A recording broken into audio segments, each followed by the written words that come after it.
이 오디오북은 실제 사연을 바탕으로 재구성된 이야기입니다. 등장하는 인물, 장소, 시간은 실제와 다를 수 있습니다. 지금부터 삶의 이야기를 시작합니다.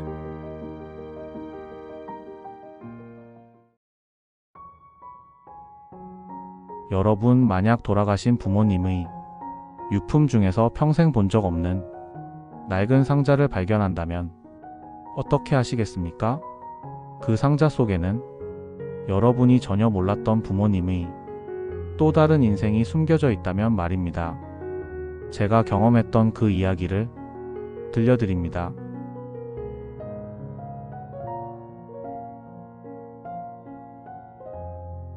(2023년 11월 15일) 새벽 4시 30분 서울 강서구의 한 오래된 아파트에서 77세의 박철수 씨가 갑작스럽게 세상을 떠났습니다. 급성 심근경색이었습니다. 평생 건강하시다고 자부하셨던 아버지였기에 가족들은 모두 충격에 빠져 있었습니다. 아버지는 정말 말수가 적은 분이셨어요. 특히 어머니가 2010년에 돌아가신 후로는 더욱 그러셨죠. 하루 종일 집에 계시면서도 저희와 대화를 나누는 일이 거의 없었거든요. 그냥 묵묵히 신문을 보시거나 라디오를 들으시는 게 전부였어요. 장례를 치르고 나서 3일이 지난 후 아들 박민수 45세는 아버지의 유품을 정리하기 시작했습니다. 35평 아파트는 그리 크지 않았지만 77년의 인생이 고스란히 쌓여있는 공간이었습니다. 낡은 책들, 어머니의 사진, 그리고 아버지가 평생 모아두신 각종 서류들이 곳곳에 가득했습니다. 거실에는 1980년대에 구입하신 목재 소파와 낡은 브라운관 텔레비전이 있었습니다. 부엌에는 어머니가 생전에 사용하시던 식기들이 그대로 남아 있었고, 안방에는 아버지가 혼자 주무시던 작은 침대와 오래된 옷장이 자리하고 있었습니다. 정리를 하면서 느꼈던 건 아버지가 정말 검소하게 사셨다는 거였어요. 특별한 취미나 수집품도 없으셨고 그저 생활에 필요한 것들만 있었죠. 유일한 취미라고 해봐야 독서 정도였는데 그마저도 도서관에서 빌려보시는 게 대부분이었거든요. 방 정리는 생각보다 오래 걸렸습니다. 아버지는 버리는 것을 싫어하는 성격이셨기 때문에 수십 년간 모인 물건들이 정말 많았습니다. 오래된 약품들, 사용하지 않는 전자제품들, 그리고 읽지 않는 신문들까지 하나하나 확인하고 분류하는 작업이 필요했습니다. 가장 마지막으로 정리한 곳은 아버지의 서재였습니다. 작은 방 하나를 서재로 사용하고 계셨는데 그곳에는 아버지가 평생 모으신 책들이 가득했습니다. 대부분이 역사책과 문학책이었고 일부는 1960년대에 구입하신 것들도 있었습니다. 책장 정리를 하던 중 민수는 이상한 점을 발견했습니다. 책장의 맨 아래 칸 가장 안쪽 구석에 책들이 이상하게 배치되어 있었습니다. 다른 칸들과 달리 책들이 앞쪽으로 나와 있어서 뒤쪽에 빈 공간이 있는 것처럼 보였습니다. 처음에는 그냥 책을 잘못 꽂아두신 것 같았어요. 하지만 자세히 보니까 일부러 그렇게 해놓으신 것 같더라고요. 민수는 호기심에 책들을 빼내기 시작했습니다. 그리고 책장 뒤쪽 어두운 구석에서 그것을 발견했습니다. 먼지가 두텁게 쌓인 작은 나무 상자였습니다. 상자의 크기는 성인 남성의 손바닥 2개를 합친 정도였습니다. 나무 재질은 오래되었지만 견고해 보였고 표면에는 세월의 흔적이 고스란히 남아 있었습니다. 그런데 무엇보다 눈에 띄는 것은 상자를 굳게 잠그고 있는 작은 노스의 자물쇠였습니다. 처음 보는 상자였어요. 정말 이상했죠. 아버지는 평생 저희에게 숨기는 것이 없으신 분이었거든요. 가족들 앞에서 무엇이든 공개하시는 성격이셨는데 그런데 왜 이 상자만큼은 이렇게 깊숙한 곳에 숨겨두셨을까요? 민수는 상자를 이리저리 살펴봤습니다. 자물쇠는 오래된 것이었지만 여전히 견고해 보였습니다. 녹이 슬어있긴 했지만 완전히 부서지지는 않은 상태였습니다. 상자를 흔들어 보니 안에서 뭔가 움직이는 소리가 났습니다. 종이가 구겨지는 소리 같았습니다. 열쇠는 어디에 있을까요? 민수는 아버지의 서랍들을 뒤져봤습니다. 안방 서랍, 거실 서랍, 심지어 부엌 서랍까지 모두 찾아봤지만 그럴듯한 작은 열쇠는 찾을 수 없었습니다. 평소 아버지가 열쇠들을 보관하시던 작은 상자에도 이 자물쇠에 맞는 열쇠는 없었습니다. 그 순간 정말 궁금했어요. 평생 저를 키우면서도 한 번도 말씀하지 않으셨던 이 상자 안에는 도대체 무엇이 들어있을까요? 왜 이렇게 철저히 숨겨두셨을까요? 몇 시간을 고민한 끝에 민수는 결정을 내렸습니다. 조심스럽게 자물쇠를 부수기로 한 것입니다. 아버지께 죄송한 마음이 들었지만 이 미스터리를 풀지 않고는 견딜 수 없을 것 같았습니다. 작은 망치를 가져와서 조심스럽게 자물쇠를 두드렸습니다. 첫 번째 시도에서는 흠집만 났습니다. 두 번째에서도 마찬가지였습니다. 세 번째 시도에서야 오래된 자물쇠가 딸깍하는 소리와 함께 열렸습니다. 드디어 상자를 열 수 있게 되었습니다. 민수는 손을 떨며 상자 뚜껑에 손을 올렸습니다. 그리고 천천히 조심스럽게 뚜껑을 열었습니다. 그 안에는 상자를 열자마자 나타난 것은 오래된 종이 냄새와 함께 조심스럽게 포개어진 편지 뭉치들이었습니다. 그리고 그 편지들 사이에 끼워진 흑백 사진 한 장이 민수의 눈에 들어왔습니다. 사진을 보는 순간 정말 충격이었어요. 완전히 예상치 못한 것이었거든요. 사진 속에는 젊은 여성이 환하게 웃고 있었습니다. 20대 초반으로 보이는 아름다운 여성이었죠. 하얀 한복을 입고 있었고 배경으로는 벚꽃이 만개한 나무들이 보였습니다. 사진의 스타일과 화질로 보아 1950년대에 찍힌 것 같았습니다. 사진 뒷면에는 작은 글씨로 영희 1953년 4월 부산 용두산 공원에서라고 적혀 있었습니다. 글씨체가 아버지의 것이었습니다. 저는 이 여성이 누구인지 전혀 몰랐어요. 어머니도 아니었고 할머니도 아니었고 친척 중에 이런 분도 없었거든요. 그런데 아버지가 왜 이 사진을 그렇게 소중하게 간직하고 계셨을까요? 민수는 편지들을 하나씩 꺼내기 시작했습니다. 총 17통의 편지가 있었습니다. 모두 누렇게 발해 있었고 종이도 오래되어 만지면 부서질 것 같았습니다. 각 편지는 정성스럽게 접혀 있었고 어떤 것들은 색이 바랜 리본으로 묶여 있기도 했습니다. 첫 번째 편지를 조심스럽게 펼쳤습니다. 아름다운 한글 궁서체로 쓰여 있었습니다. 글씨가 정말 예뻤습니다. 요즘 사람들의 글씨와는 완전히 다른 옛날 사람들의 정성이 담긴 글씨체였습니다. 철수야, 오늘 너와 함께 한강을 걸었던 시간이 꿈만 같았어. 벚꽃이 흩날릴 때마다 내 손을 잡고 싶었지만 아직은 부끄러워서 그럴 수가 없었단다.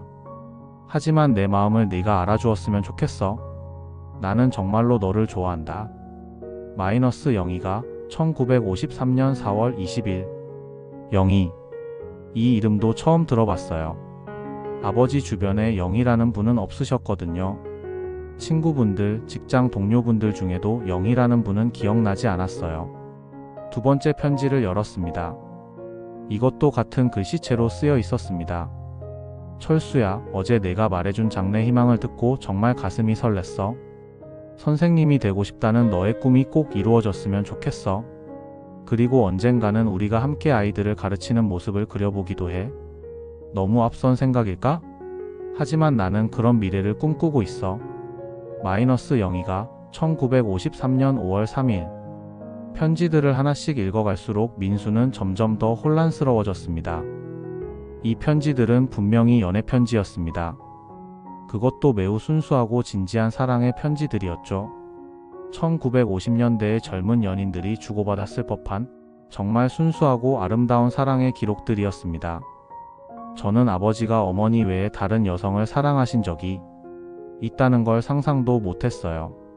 아버지는 평생 어머니만을 사랑하신다고 생각했거든요. 어머니가 돌아가신 후에도 재혼 생각을 전혀 안 하시고 어머니 사진을 항상 거실에 모셔두고 계셨으니까요. 세 번째, 네 번째 편지들도 비슷했습니다. 영희라는 여성이 철수, 즉 아버지에게 보낸 사랑이 가득한 편지들이었습니다.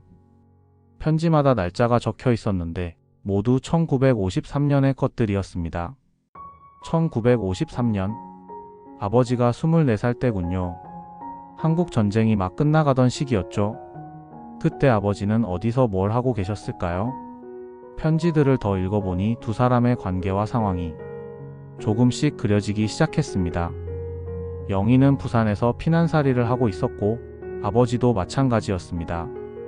편지 내용으로 보아서는 두 사람이 피난민 수용소에서 만났던 것 같았습니다. 철수야, 오늘 수용소에서 네가 아픈 할머니를 도와드리는 모습을 봤어. 정말 마음이 따뜻한 사람이구나 싶었어. 나도 그런 사람이 되고 싶어. 그래서 너를 더욱 사랑하게 되는 것 같아. -1953년 6월 15일. 철수야, 어젯밤 공습경보가 울렸을 때 내가 내 손을 잡아줘서 고마웠어. 무서워서 떨고 있던 나를 달래주는 너의 모습이 정말 든든했어. 이 전쟁이 빨리 끝나서 우리가 평화롭게 사랑할 수 있는 날이 왔으면 좋겠어. -1953년 6월 28일. 각 편지마다 젊은 두 사람의 순수한 사랑이 고스란히 담겨 있었습니다. 전쟁의 참혹한 현실 속에서도 서로를 향한 마음만은 순수하고 뜨거웠던 것 같았습니다. 편지들 중에는 특별한 것들도 있었습니다. 어떤 편지에는 작은 꽃잎이 끼워져 있었고 어떤 편지에는 철수가 영희에게 써준 시가 함께 들어 있었습니다. 봄꽃아 피어라 내 마음에도 꽃이 핀다. 영희의 미소를 보면 세상 모든 걱정이 사라진다. 철수가 영희에게 아버지가 시를 쓰셨다는 것도 놀라웠습니다. 평소 문학에 관심이 많으시긴 했지만 직접 시를 쓰실 정도로 감성적인 분이신 줄은 몰랐습니다. 편지들을 읽어가면서 민수는 점점 더 많은 것을 알게 되었습니다. 영희와 아버지는 정말 깊이 사랑하는 사이였습니다. 그리고 두 사람은 전쟁이 끝나면 결혼할 계획이었던 것 같았습니다. 하지만 가장 궁금한 것은 이것이었습니다. 그렇게 사랑했다면 왜 두 사람은 결혼하지 않았을까요? 그리고 영희는 지금 어디에 있을까요? 편지들을 모두 읽고 난 민수는 깊은 혼란에 빠졌습니다. 77년을 살아오신 아버지의 이런 과거를 전혀 몰랐던 것입니다. 하지만 동시에 강한 호기심이 생겼습니다. 영희라는 여성은 누구일까요? 그리고 아버지와 영희 사이에는 무슨 일이 있었던 걸까요? 저는 이 미스터리를 반드시 풀고 싶었어요. 아버지가 평생 숨기고 계셨던 이 이야기의 진실을 알고 싶었거든요. 그리고 솔직히 말하면 아버지에 대해 조금 서운한 마음도 있었어요. 어머니를 속이고 다른 여자를 그리워하고 계신 건 아닌가 하는 의심도 들었고요. 민수는 편지들을 다시 한번 자세히 읽어보기 시작했습니다. 이번에는 단서를 찾기 위해서였습니다. 편지 속에 등장하는 지명, 인물, 사건들을 하나씩 메모하기 시작했습니다. 부산 임시수용소, 범일동 40번 막사, 김선생님, 영도다리, 용두산공원, 부산역 앞 노점상 등등. 편지 속에는 1950년대 부산의 구체적인 장소들이 많이 언급되어 있었습니다. 그 중에서도 가장 중요한 단서는 마지막 편지에 있었습니다.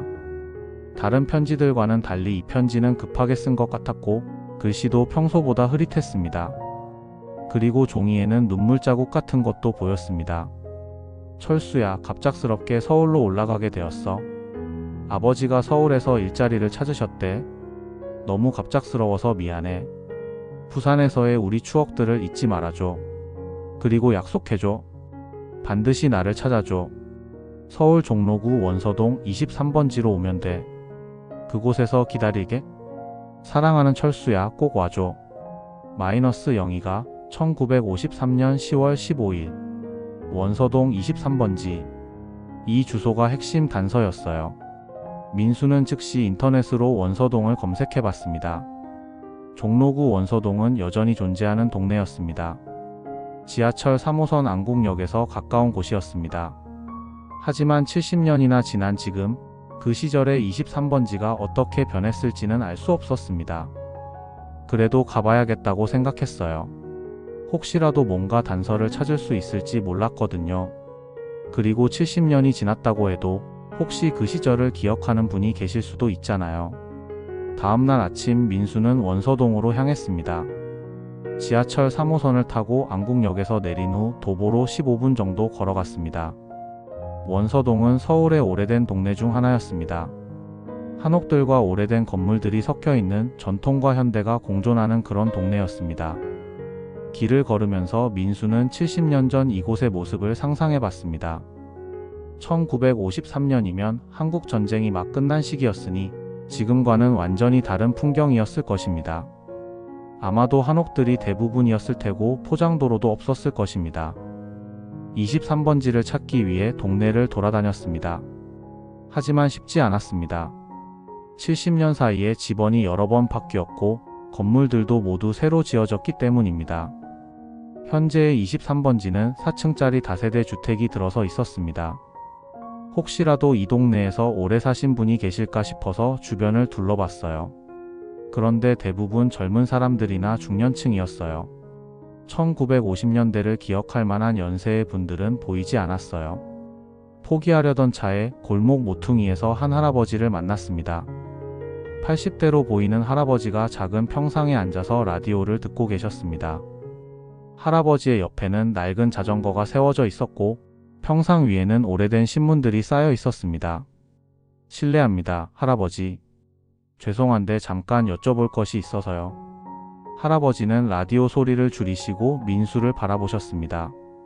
뭔가 젊은 친구가 이 동네에서 뭘 찾고 있나? 네, 사실 1950년대에 이 동네에 살았던 분을 찾고 있어요. 혹시 그 시절 이 동네에 대해 기억하시는 게 있으신지 궁금해서요. 할아버지의 눈이 반짝였습니다. 1950년대? 그때 내가 20살이었지. 이 동네에서 태어나고 자란 토박이야. 그때 이 동네가 어땠는지 누구보다 잘 기억하고 있어. 민수의 가슴이 뛰기 시작했습니다.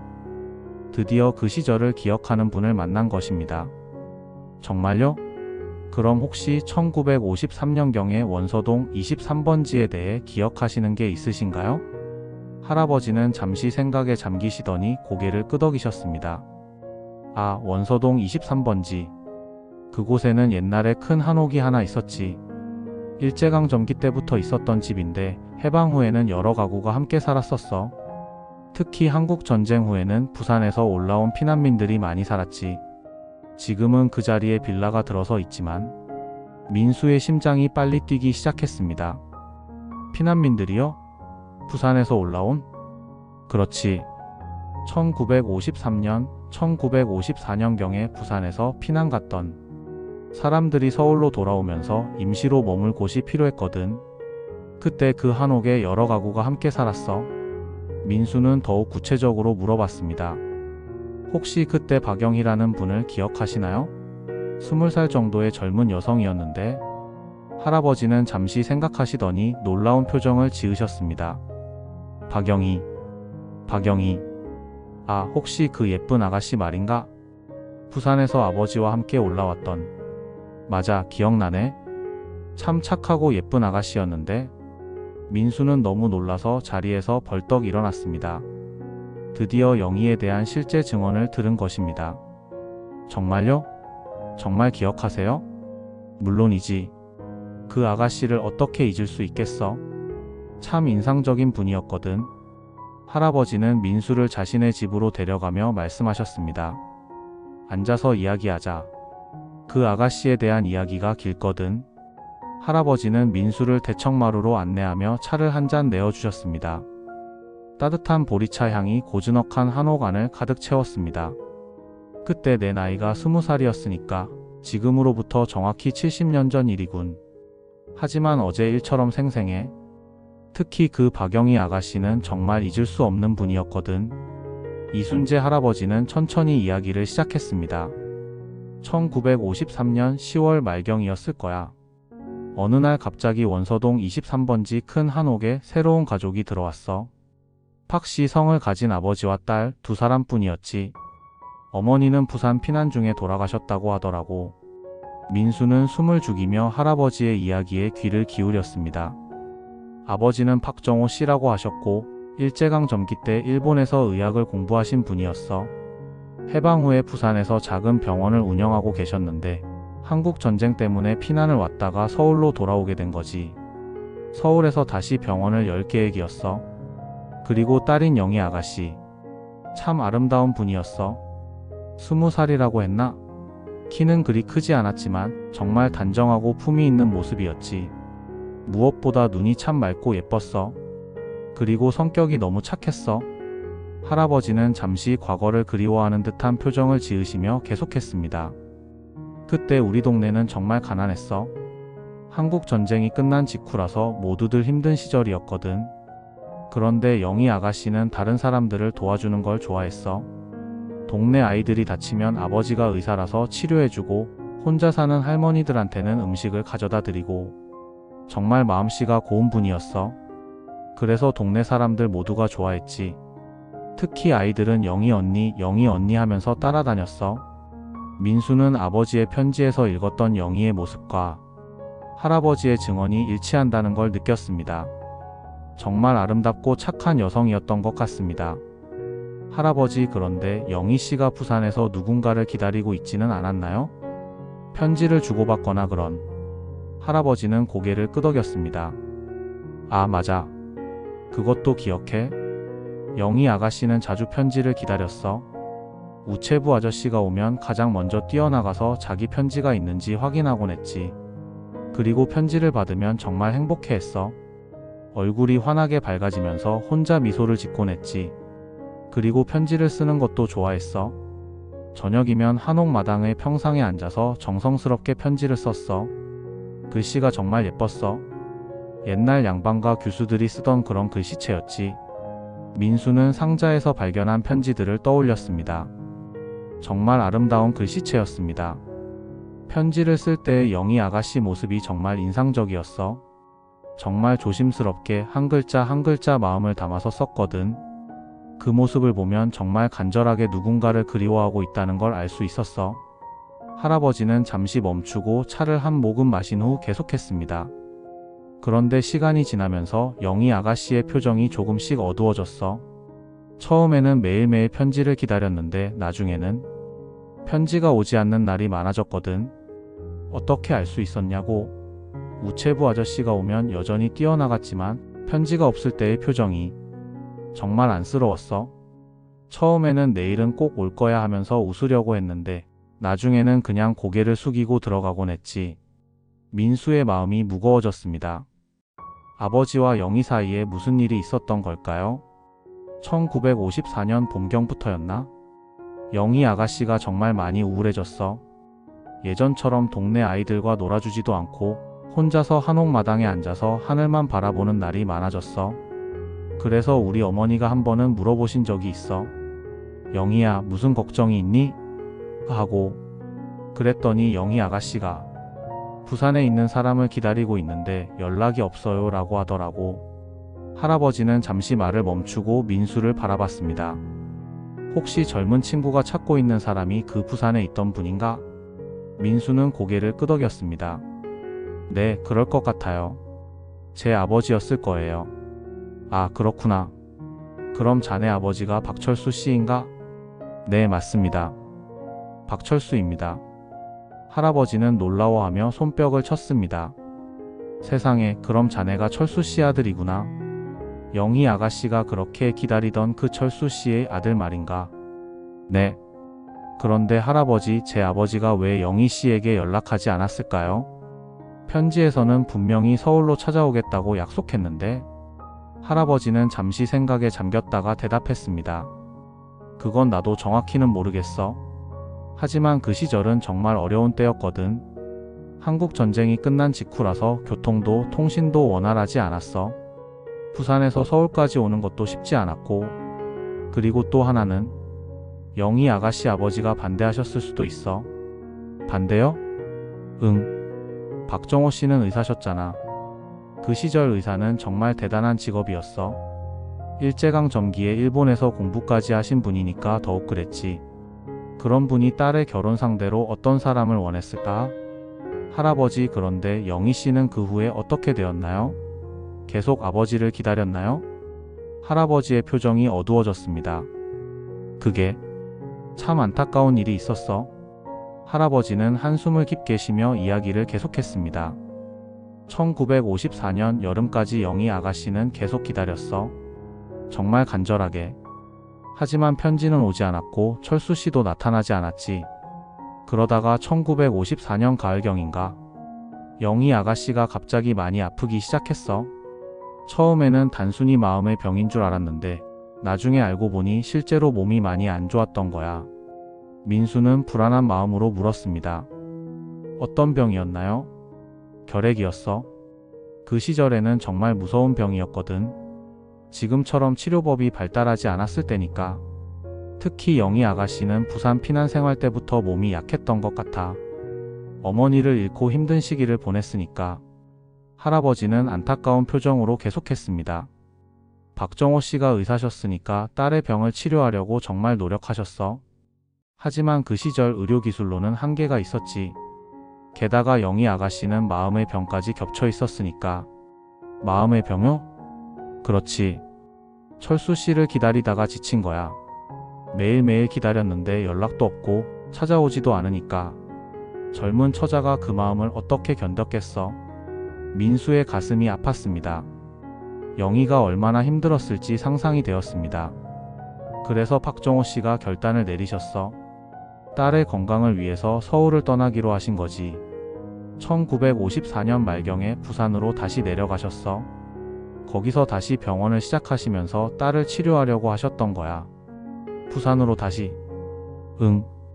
그때 영희 아가씨가 마지막으로 우리 집에 인사하러 왔는데 정말 안타까웠어.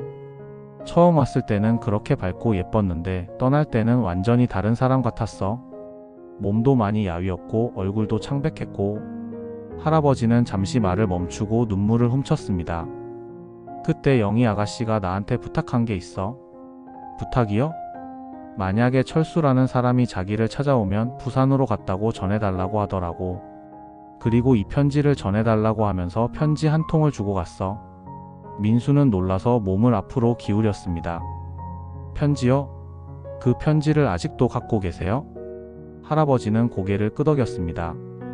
70년 동안 보관하고 있어. 언젠가는 철수 씨가 찾아올 거라고 생각했거든. 비록 늦었지만 이제라도 찾아왔으니 다행이야. 할아버지는 자리에서 일어나 안방으로 들어가셨습니다.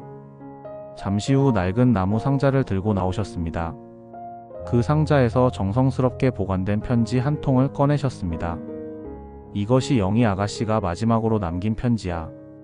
70년 동안 단 한 번도 열어보지 않았어. 영희 아가씨와 철수 씨 사이의 사적인 편지니까. 민수는 떨리는 손으로 편지를 받았습니다. 봉투에는 철수에게라고 아름다운 글씨로 적혀 있었습니다. 읽어봐도 될까요? 물론이지. 이제 자네가 읽어야 할 편지야. 민수는 조심스럽게 봉투를 열었습니다. 안에는 2장의 편지지가 들어 있었습니다. 사랑하는 철수야. 이 편지를 쓰는 지금 내 마음은 정말 복잡해. 기다림과 그리움 그리고 조금의 원망까지. 하지만 무엇보다 큰 건 여전히 너를 향한 사랑이야. 서울로 올라온 지 벌써 1년이 넘었어. 너의 약속을 믿고 매일매일 기다렸어. 처음에는 금방 올 줄 알았는데 시간이 지나면서 점점 불안해졌어. 혹시 내가 뭔가 잘못했나? 아니면 너에게 다른 사람이 생긴 건 아닐까? 그런 생각들이 나를 괴롭혔어. 하지만 그래도 포기할 수 없었어. 부산에서의 그 아름다운 추억들을, 우리가 함께 꾸었던 꿈들을 잊을 수 없었거든. 하지만 이제는 기다릴 수가 없을 것 같아. 몸이 많이 안 좋아졌어. 의사인 아버지도 걱정을 많이 하시고 서울의 찬 공기가 나에게는 맞지 않는 것 같아. 그래서 다시 부산으로 내려가기로 했어. 아버지는 거기서 다시 병원을 시작하실 예정이고 나는 거기서 치료를 받을 거야. 철수야, 너를 원망하지는 않아. 그 시절이 워낙 혼란스러웠으니까 분명히 어쩔 수 없는 사정이 있었을 거야. 하지만 정말 궁금해. 우리가 나누었던 그 약속들은 무엇이었을까? 그 사랑은 진짜였을까? 만약 이 편지를 받게 된다면 그때의 진실을 말해줘. 나는 여전히 너를 사랑하고 있어. 비록 몸은 아프지만 마음만은 부산에서의 그때처럼 뜨겁게 너를 사랑하고 있어. 부산 남포동 123번지에서 살 예정이야. 아버지가 그곳에서 병원을 여실 거야. 언제든지 찾아와. 아무리 늦어도 괜찮아. 나는 기다릴 거야. 사랑하는 철수야, 건강하게 잘 지내길 바라. 그리고 언젠가는 꼭 만날 수 있기를. 1954년 12월 20일 영희가. 편지를 다 읽은 민수는 한동안 말을 할 수 없었습니다. 영희의 간절함과 아픔이 그대로 전해져 왔기 때문입니다. 할아버지가 조용히 말했습니다. 참 안타까운 사연이지? 그 후로 철수 씨는 한 번도 찾아오지 않았어. 나는 계속 이 동네에 살면서 혹시나 해서 기다렸는데. 민수는 고개를 숙였습니다. 아버지가 왜 영희를 찾아가지 않았을까요? 분명히 사랑했을 텐데. 할아버지 혹시 그 후에 영희 씨 소식을 들은 적은 없나요? 할아버지는 고개를 저었습니다. 안타깝게도 그 후로는 소식이 전혀 없었어. 1960년대, 1970년대에 부산에 볼 일이 있어서 가면 혹시나 해서 남포동 쪽을 가봤는데 찾을 수가 없었어. 민수는 마음이 더욱 무거워졌습니다. 하지만 동시에 새로운 단서를 얻었습니다. 부산 남포동 123번지. 아버지는 이 주소를 알고 있었을까요? 원서동에서 돌아온 민수는 다시 아버지의 집으로 향했습니다. 이순재 할아버지로부터 들은 이야기와 영희의 마지막 편지는 그에게 새로운 의문을 안겨주었습니다. 아버지는 정말 영희가 서울에 있다는 걸 모르셨을까? 영희의 마지막 편지도 받지 못하셨을까? 집에 도착한 민수는 다시 아버지의 서재로 갔습니다. 이번에는 더욱 꼼꼼하게 살펴볼 작정이었습니다. 첫 번째 상자를 발견했던 책장을 다시 한번 자세히 들여다봤습니다. 다른 책장들도 마찬가지로 확인해봤습니다. 혹시 또 다른 상자나 편지가 숨겨져 있을지도 모르니까요. 두 번째 책장을 뒤져보던 중 민수는 또 다른 이상한 점을 발견했습니다. 책장 세 번째 칸에 있는 책들이 다른 칸의 책들과 달리 너무 깔끔하게 정리되어 있었습니다. 마치 자주 책을 빼고 넣고 했던 것처럼 보였습니다. 책들을 하나씩 빼내며 확인해봤습니다. 대부분이 1960년대, 1970년대 문학작품들이었습니다. 그런데 그 중에서 유독 낡은 책 한 권이 눈에 띄었습니다. 마음의 고향이라는 제목의 시집이었습니다. 1955년에 출간된 것으로 60년이 넘은 책이었습니다. 책 표지는 누렇게 발해 있었고 모서리는 해져 있었습니다. 민수가 책을 열어보니 놀라운 것을 발견했습니다. 책의 여러 페이지에 밑줄이 그어져 있었고 여백에는 작은 글씨로 메모들이 적혀 있었습니다. 분명히 아버지의 필체였습니다. 특히 한 페이지에는 집중적으로 밑줄이 그어져 있었습니다. 그리움이라는 이름의 병, 치료할 수 없는 병, 매일 밤 나를 아프게 하는 병, 하지만 아픔조차 소중한 병. 그 옆 여백에는 아버지의 필체로 이렇게 적혀 있었습니다. 1954년 12월, 영희야 미안하다. 민수의 심장이 빠르게 뛰기 시작했습니다. 아버지는 분명히 영희를 알고 계셨습니다. 그리고 1954년 12월 바로 영희가 마지막 편지를 쓴 그 시점에 뭔가 일이 있었던 것 같습니다. 책을 더 넘겨보니 다른 페이지에도 메모들이 있었습니다. 1953년 부산 가장 행복했던 시간, 영희의 웃음소리를 잊을 수 없다.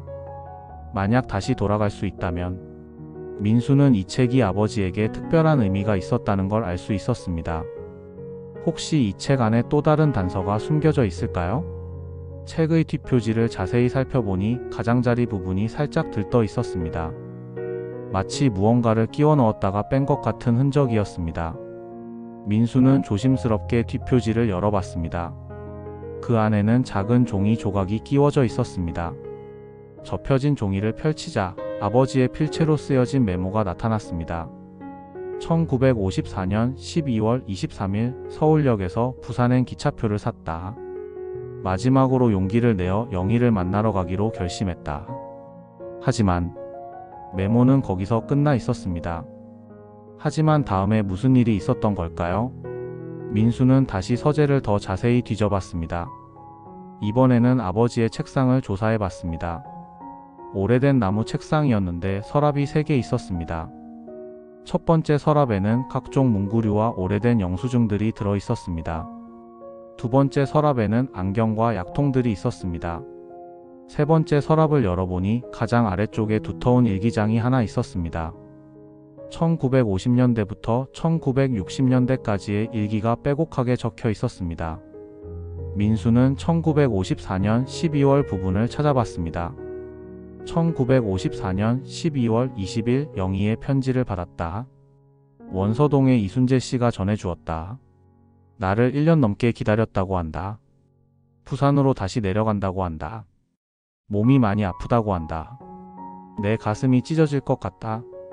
나 때문에 영희가 아프게 된 것 같아서 1954년 12월 21일 잠을 이룰 수가 없다.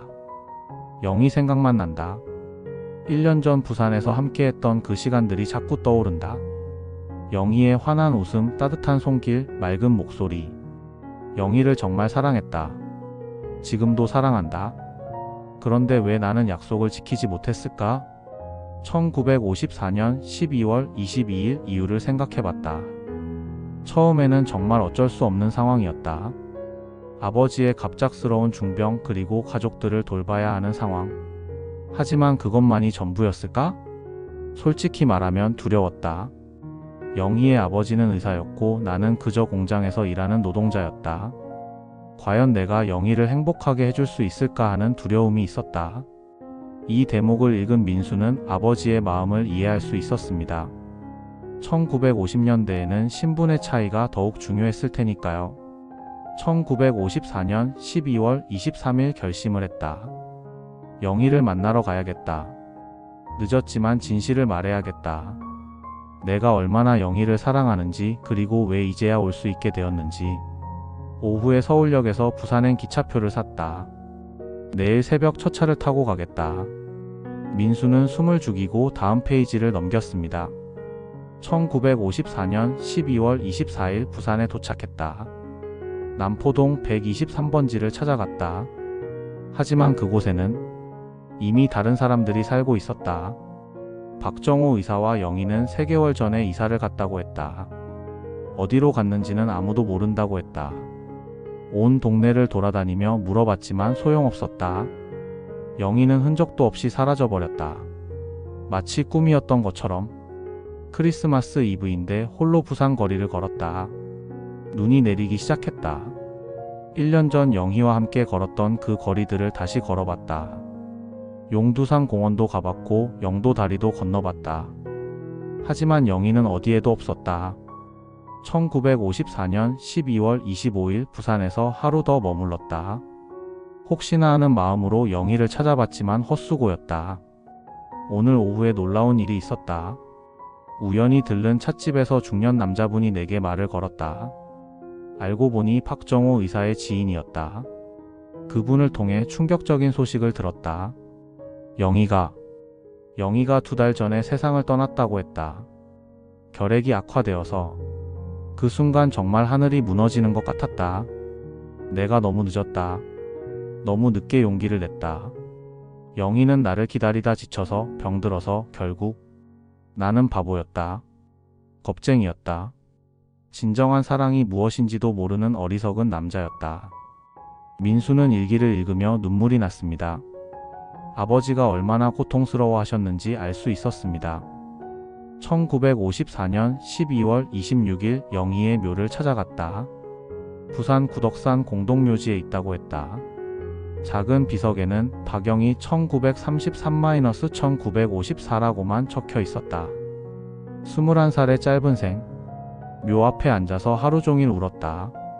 미안하다고, 사랑한다고, 늦어서 미안하다고 계속 중얼거렸다. 영희야, 정말 미안하다. 내가 용기가 있었다면, 좀 더 일찍 결단을 내렸다면 너를 구할 수 있었을 텐데 너는 나 때문에 아팠고 나 때문에 죽었다. 평생 이 죄책감을 안고 살아야겠다. 일기는 여기서 한동안 끊어져 있었습니다. 다음 일기는 1955년 3월의 것이었습니다. 1955년 3월 15일 부산에서 서울로 돌아온 지 2달이 지났다. 매일 밤 영희 꿈을 꾼다. 영희가 나를 원망하는 꿈을 꾸기도 하고 영희가 나를 용서해달라고 하는 꿈을 꾸기도 한다. 어머니가 선을 보라고 하신다. 이제 26이니 결혼할 나이라고 하신다. 하지만 어떻게 다른 사람과 결혼을 할 수 있겠는가? 내 마음에는 여전히 영희만 있는데. 1955년 6월 20일 결국 어머니 말씀을 따르기로 했다. 영희를 평생 그리워하며 혼자 살 수도 없고, 그리고 솔직히 말하면 혼자 있으면 자꾸 영희 생각만 나서 견딜 수가 없다. 오늘 선을 봤다. 김정숙이라는 분이었다. 22살의 조용하고 착한 여성이다. 영희와는 완전히 다른 스타일이지만 좋은 사람인 것 같다. 민수는 여기서 깨달았습니다. 김정숙 그분이 바로 자신의 어머니였습니다. 1955년 10월 10일 정숙 씨와 결혼했다. 초촐한 결혼식이었지만 가족들은 모두 기뻐했다. 하지만 나는 결혼식 내내 영희 생각을 했다. 정숙 씨에게 미안한 마음이 든다. 이런 마음으로 결혼을 하는 것이 옳은 일일까? 하지만 정숙 씨는 아무것도 모른다. 그리고 알 필요도 없다. 나는 좋은 남편이 되어야 한다. 영희에 대한 기억은 내 마음 깊은 곳에 묻어두고 정숙 씨만을 사랑해야 한다. 일기를 더 읽어보니 아버지는 정말 어머니를 사랑하려고 노력하셨습니다. 하지만 영희에 대한 그리움은 평생 지우지 못하셨던 것 같습니다. 1960년 5월 30일 민수 출생일 오늘 아들이 태어났다. 민수라고 이름을 지었다. 정말 예쁜 아이다. 이 아이를 위해서라도 나는 과거를 완전히 잊고 새로운 인생을 살아야겠다. 영희야, 이제 정말 안녕이다. 나는 좋은 아버지가 될 것이다. 그리고 정숙이를 진심으로 사랑할 것이다. 하지만 그 후의 일기들을 보면 아버지는 완전히 영희를 잊지는 못하셨던 것 같습니다. 특히 매년 영희의 기일인 10월 즈음이면 일기가 우울해졌습니다. 민수는 아버지의 복잡한 마음을 이해할 수 있었습니다. 첫사랑에 대한 그리움과 죄책감, 그리고 가족에 대한 책임감 사이에서 평생을 고민하며 사셨던 것 같습니다. 일기를 다 읽고 난 민수는 어머니 생각이 났습니다. 어머니는 정말 아무것도 모르고 계셨을까요? 아버지가 영희를 그리워한다는 걸 전혀 눈치채지 못하셨을까요? 민수는 어머니의 유품들이 보관된 방으로 갔습니다. 어머니는 2010년에 췌장암으로 돌아가셨는데 그때 정리한 유품들이 아직 그대로 남아 있었습니다. 어머니의 화장대를 열어보니 각종 화장품들과 함께 작은 일기장이 하나 있었습니다. 어머니도 일기를 쓰셨던 것 같습니다. 일기장을 펼쳐보니 어머니의 단정한 글씨로 가득 차 있었습니다. 1955년 결혼 직후부터 쓰기 시작하신 것 같았습니다. 민수는 특별한 날짜들을 찾아봤습니다. 먼저 결혼 직후의 일기를 읽어봤습니다. 1955년 10월 15일 결혼한 지 5일이 지났다. 철수 씨는 참 좋은 분이시다. 조용하시고 다정하시다. 하지만 가끔 어딘가 먼 곳을 바라보시는 것 같을 때가 있다. 무슨 생각을 하고 계실까? 어젯밤에는 잠꼬대를 하셨다. 영희야, 미안하다라고 중얼거리셨다. 영희가 누구일까? 혹시 예전에 사귀던 분이 계셨나? 어머니는 결혼 초기부터 영희의 존재를 눈치채고 계셨던 것 같습니다. 1955년 12월 20일 철수 씨가 자꾸 우울해하신다. 특히 밤에 혼자 있을 때가 그렇다. 오늘도 거실에서 혼자 앉아서 한숨을 쉬고 계셨다. 무슨 걱정이 있으세요? 라고 물어봤더니 아무것도 아니야 라고 하시면서 웃으려고 하셨다. 하지만 그 웃음이 진짜가 아니라는 걸 알 수 있었다. 1956년 3월 10일 우연히 철수 씨의 책상을 정리하다가 시집을 발견했다. 마음의 고향이라는 책인데 여백에 메모들이 빼곡하게 적혀 있었다. 그 중에서 영희라는 이름이 여러 번 나왔다. 이제 확실해졌다. 철수 씨에게는 영희라는 분에 대한 깊은 추억이 있다. 그분을 많이 그리워하고 계신다. 조금 서운한 마음도 든다. 하지만 철수 씨를 원망할 수는 없다. 사람의 마음이라는 게 쉽게 변하는 것도 아니고 나는 좋은 아내가 되어서 철수 씨가 과거를 잊을 수 있도록 도와드려야겠다. 민수는 어머니의 현명함에 감탄했습니다. 상황을 알면서도 아버지를 원망하지 않고 이해하려고 하셨던 것 같습니다. 1958년 8월 15일 철수 씨가 어젯밤에 또 잠꼬대를 하셨다. 이번에는 더 자세한 내용이었다. 영희야, 내가 너무 늦었다. 용서해달라. 라고 하셨다. 잠에서 깨신 철수 씨가 내가 듣고 있다는 걸 눈치채셨다. 정말 미안해 하시면서 설명을 하려고 하셨는데 나는 괜찮다고 말씀드렸다. 당신에게도 과거가 있다는 걸 알고 있어요. 하지만 지금은 저와 함께 있잖아요. 그것만으로 충분해요. 라고 말씀드렸다. 그 말을 듣고 철수 씨가 눈물을 흘리셨다. 그리고 정수가 고맙다. 정말 고맙다라고 하시면서 내 손을 꽉 잡으셨다. 1960년 5월 30일 민수 출생일 오늘 우리 아들 민수가 태어났다. 철수 씨가 정말 기뻐하셨다. 아들을 안고서 이제는 정말 새로운 인생을 살겠다라고 하셨다. 아마도 이 아이가 철수 씨에게 새로운 희망이 될 것 같다. 과거의 아픈 기억들을 털어내고 진짜 아버지가 되실 것 같다. 어머니의 일기를 더 읽어보니 아버지는 민수가 태어난 후로 정말 달라지셨던 것 같습니다. 영희에 대한 그리움은 여전했지만 가족을 위해 더욱 노력하셨던 모습이 보였습니다.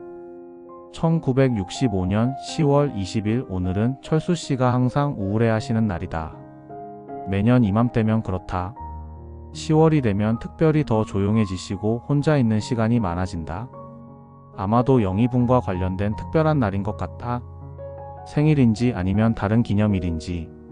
하지만 묻지 않겠다. 철수 씨가 말씀하시고 싶을 때까지 기다리겠다. 민수는 10월이 영희의 기일이라는 걸 아버지 일기를 통해 알고 있었습니다. 어머니는 정확한 이유는 몰랐지만 그 시기가 아버지에게 특별한 의미가 있다는 걸 눈치채고 계셨던 것 같습니다. 1970년 6월 10일 결혼 15주년 결혼 15주년이다. 철수 씨가 꽃을 사오셨다. 그리고 정수가 15년 동안 고생 많았다. 앞으로도 잘 부탁한다라고 하셨다. 처음에는 철수 씨 마음의 일부만 차지하고 있다고 생각했다. 하지만 이제는 확신한다. 철수 씨는 나를 진심으로 사랑하신다. 비록 첫사랑만큼은 아닐지라도 진실한 마음으로 사랑하신다. 그것만으로도 충분하다. 사람의 마음에는 여러 개의 방이 있을 수 있다. 과거의 추억이 있는 방과 현재의 사랑이 있는 방이 따로 있을 수 있다. 어머니는 정말 현명한 분이셨습니다. 아버지의 복잡한 마음을 이해하고 받아들이셨던 것 같습니다. 일기의 마지막 부분을 읽어봤습니다. 어머니가 병으로 돌아가시기 직전에 쓰신 것이었습니다. 2010년 8월 15일 병원에서 마지막 검사를 받았다. 의사 선생님이 길어야 2달이라고 하셨다. 철수 씨는 아직 모르신다. 어떻게 말씀드려야 할까? 민수는 이제 어른이 되었으니 괜찮을 것이다. 하지만 철수 씨가 걱정이다.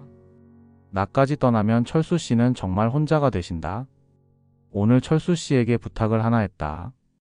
제가 세상을 떠난 후에도 행복하게 사세요. 그리고 만약 기회가 된다면 과거에 사랑했던 그분의 묘라도 한번 찾아가 보세요. 제대로 된 작별 인사를 하지 못하셨잖아요. 철수 씨가 깜짝 놀라셨다. 내가 영희분에 대해 알고 있다는 걸 말씀드린 것은 처음이었거든. 어떻게 알았느냐고 물으셨는데 50년을 함께 산 부부인데 그것도 모르겠어요? 라고 대답했다. 철수 씨가 눈물을 흘리시면서 미안하다, 정말 미안하다라고 하셨다.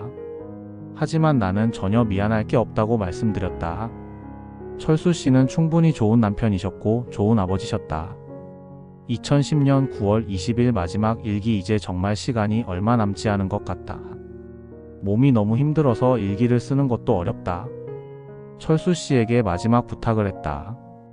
영희분에 대한 이야기를 민수에게 들려달라고. 아버지의 젊은 시절 이야기를, 첫사랑에 대한 이야기를. 민수가 아버지를 더 잘 이해할 수 있을 것이다. 그리고 진정한 사랑이 무엇인지도 알 수 있을 것이다. 철수 씨는 차마 말할 수 없다고 하셨다. 하지만 언젠가는 말씀하셔야 한다. 비밀로 가져갈 이야기가 아니다. 사랑하는 철수 씨, 사랑하는 민수야, 행복하게 잘 살아. 그리고 영희 언니 하늘에서 만나면 친하게 지내요. 우리 모두 같은 사람을 사랑했으니까. 민수는 어머니의 마지막 일기를 읽으며 눈물이 멈추지 않았습니다. 어머니가 얼마나 깊고 넓은 사랑을 하셨는지 알 수 있었습니다. 어머니의 일기를 다 읽은 민수는 결심을 했습니다. 부산으로 가서 영희의 묘를 찾아보기로 한 것입니다. 아버지가 하지 못한 마지막 작별 인사를 대신해 드리고 싶었습니다. 다음날 아침 민수는 KTX를 타고 부산으로 향했습니다. 기차 안에서 아버지의 일기와 영희의 편지들을 다시 읽어봤습니다. 70년 전 두 사람의 사랑 이야기가 더욱 생생하게 느껴졌습니다. 부산에 도착한 민수는 먼저 구덕산 공동묘지로 갔습니다. 아버지의 일기에 따르면 영희가 그곳에 묻혔다고 했습니다. 공동묘지는 생각보다 넓었습니다. 1950년대부터의 오래된 묘들이 빼곡하게 들어서 있었습니다. 관리사무소에서 박영희라는 이름을 찾아달라고 부탁했지만 70년 전 기록은 찾기 어렵다고 했습니다. 하지만 포기할 수 없었습니다. 민수는 1954년도 구역을 중심으로 직접 묘들을 하나씩 찾아다녔습니다. 몇 시간을 돌아다닌 끝에 묘지 한 구석에서 작은 비석 하나를 발견했습니다. 박영희 1933-1954라고 새겨진 소박한 비석이었습니다. 아버지의 일기에 나온 바로 그 비석이었습니다. 비석 주변은 잡초가 무성했습니다. 70년 동안 제대로 관리되지 못한 것 같았습니다. 민수는 주변을 정리하고 꽃을 올렸습니다. 영희 할머니 안녕하세요. 저는 철수 할아버지, 아니 제 아버지의 아들 민수입니다. 아버지를 대신해서 인사드리러 왔어요. 민수는 영희의 묘 앞에서 그동안의 이야기를 들려드렸습니다. 아버지가 평생 영희를 그리워했다는 것, 어머니가 그 사실을 알고도 이해해 주셨다는 것, 그리고 아버지가 마지막까지 영희에 대한 죄책감을 안고 사셨다는 것. 할머니, 아버지는 할머니를 정말 사랑했어요. 비록 함께할 수는 없었지만 마음만은 평생 할머니와 함께였어요. 그리고 저희 어머니도 할머니를 미워하지 않으셨어요. 오히려 이해해 주셨어요. 묘 앞에서 한참을 앉아있던 민수는 갑자기 누군가가 다가오는 소리를 들었습니다. 뒤를 돌아보니 70대로 보이는 할아버지가 꽃을 들고 다가오고 있었습니다. 혹시 영희 양과 어떤 관계이신가요? 할아버지가 물어봤습니다. 민수는 깜짝 놀라서 대답했습니다. 네, 저는 영희 할머니의 지인의 아들입니다. 혹시 할아버지는? 할아버지는 영희 묘 옆에 꽃을 놓으며 대답했습니다. 나는 박정호 의사의 제자였던 이재호입니다. 영희 양이 돌아가실 때까지 곁에서 지켜본 사람이에요. 민수의 심장이 빨리 뛰기 시작했습니다. 영희를 직접 알고 계셨던 분을 만난 것입니다. 정말요? 그럼 영희 할머니에 대해서 많이 아시는 거네요. 이재호 할아버지는 고개를 끄덕였습니다. 물론이죠. 영희 양은 제가 의학도였을 때 만난 가장 인상적인 환자였으니까요.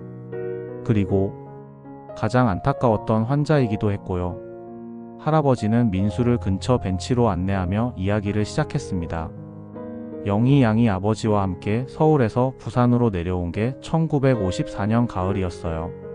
그때 이미 결핵이 많이 진행된 상태였죠. 하지만 무엇보다 심각한 건 마음의 병이었어요. 마음의 병이요? 네. 영희 양은 자꾸 서울을 그리워했어요. 특히 철수라는 남자를 기다리고 있었죠. 매일 철수 오빠가 찾아올 거야 라고 하면서. 하지만 그 남자는 오지 않았어요. 이재호 할아버지의 표정이 어두워졌습니다. 박정호 선생님이 정말 안타까워하셨어요. 딸이 몸도 마음도 다 아픈데 어떻게 해줄 도리가 없으니까요. 최신 약물 치료도 해보고 요양원에도 보내보고. 하지만 영희 양은 점점 더 약해져만 갔어요. 그런데 신기한 게 있었어요. 영희 양이 아플 때마다 철수 오빠가 오면 나을 거야 라고 하더군요. 정말 간절하게 그 사람을 기다리고 있었어요. 민수는 가슴이 아팠습니다. 아버지가 만약 조금만 더 일찍 용기를 내셨다면. 할아버지, 그런데 혹시 영희 할머니가 마지막에 남긴 말씀이나 편지 같은 게 있나요? 이재호 할아버지는 잠시 생각하더니 고개를 끄덕였습니다. 있어요. 영희 양이 돌아가시기 며칠 전에 저에게 편지를 하나 써달라고 부탁했어요. 손에 힘이 없어서 직접 쓸 수가 없다고 하면서. 정말요? 그 편지는 지금도 갖고 계세요? 네, 집에 보관하고 있어요. 언젠가는 그 철수라는 사람에게 전해줘야겠다고 생각했는데 70년이 지나도록 찾아오지 않더군요. 민수는 너무 놀라서 말을 잇지 못했습니다. 영희의 마지막 편지가 있다는 것입니다. 혹시 그 편지를 볼 수 있을까요? 제가 그 철수의 아들이거든요. 이재호 할아버지는 깜짝 놀라며 민수를 바라봤습니다. 정말요? 정말 철수 씨의 아들이신가요? 네, 정말입니다. 증명할 방법이 있다면. 민수는 아버지의 편지들을 보여드렸습니다. 이재호 할아버지는 편지들을 보더니 눈물을 흘렸습니다. 맞아요. 영희 양이 자주 보여주던 편지들이에요. 이 글씨체도 기억나고. 아, 정말 철수 씨의 아들이시는군요. 그럼 영희 할머니의 마지막 편지를? 물론이죠. 70년 동안 기다렸는데 이제야 전해줄 수 있게 되었네요. 제 집으로 가시죠. 이재호 할아버지의 집은 부산 남구의 오래된 주택가에 있었습니다. 1960년대에 지어진 2층 한옥으로 세월의 흔적이 곳곳에 남아 있었지만 잘 관리되어 있었습니다. 70년 동안 의사 생활을 했어요. 박정호 선생님께 배운 의술로 이 동네 사람들을 치료해왔죠. 은퇴한 지는 10년 되었지만 아직도 가끔 동네 어르신들이 찾아오시곤 해요.